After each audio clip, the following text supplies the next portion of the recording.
नमस्कार, स्वागत है आप सभी का। मैं हूं हिमांशु और आप देख रहे हैं हलचल इंडिया। बेबाक खबर तेज असर। आइए नजर डालते हैं आज की खबरों पर। मुजफ्फरनगर जनपद में स्वामी यति नरसिंहानंद सरस्वती महाराज व गांधीनगर स्थित कार्यकर्ता पदाधिकारी राजू सैनी, प्रवीण गोयल आदि के आवास पर पहुंचे। चुनाव को लेकर उन्होंने बड़ी बात कही। उन्होंने कहा कि आजकल चुनाव बड़े मुद्दों को लेकर हवाओं में हो रहे हैं। मुस्लिम समाज चुनाव को जागरूकता के आधार पर लेता है। उनके नेता और प्रत्याशी उनका साथ देते हैं। यहाँ तो हिंदू समाज के नेता भी उन्हीं का साथ देते हैं और बेचारा हिंदू तो अपने आप को ठगा सा महसूस करता है। हिंदुओं में मतदान को लेकर उत्साह काफी कम है और यह नेताओं की गलती है, मतदाताओं की गलती नहीं है। उन्होंने कहा कि नेता मतदाता को यह विश्वास दिलाने में नाकाम साबित हो रहे हैं कि वह अपने मतदाताओं को साथ देंगे, जिसके चलते हिंदुओं के अंदर व्याप्त निराशा इसका सबसे बड़ा कारण है। प्रधानमंत्री के लिए उन्होंने कहा कि वह हिंदू मुस्लिम पर चुनाव लड़ना चाहते हैं। प्रधानमंत्री ने तो जिहाद के बारे में खुले मन से कहा है, वह बहुत अच्छी बात है, लेकिन अगर प्रधानमंत्री चुनाव जीत कर अपनी बात को याद रखेंगे तो यह बहुत बड़ी बात होगी। देखिए,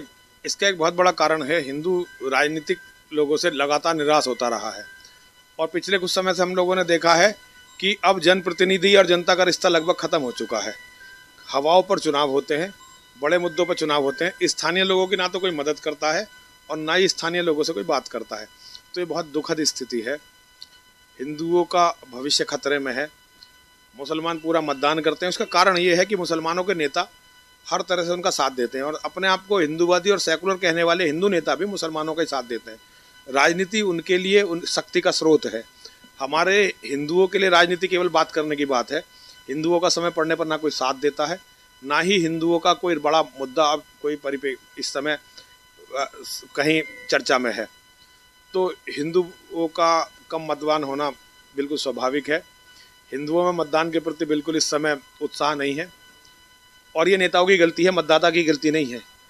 नेता मतदाताओं को ये विश्वास दिलाने में कामयाब नहीं रहे हैं कि वो अपने मतदाता का साथ देंगे।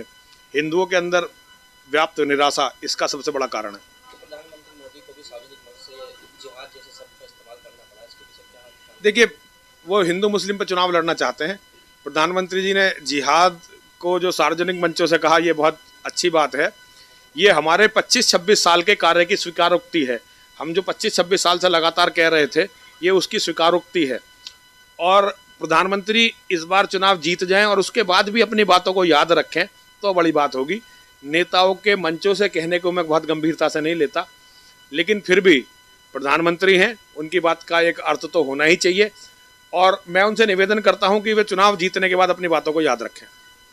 2014 में जो प्रधानमंत्री बन के आए थे, लोगों ने उम्मीद की अपेक्षा थी कि जो है जनसंख्या नियंत्रण कानून बनेगा और भविष्य जो है हिंदुओं का कुछ तय होगा, सुरक्षित होगा। हाँ जी।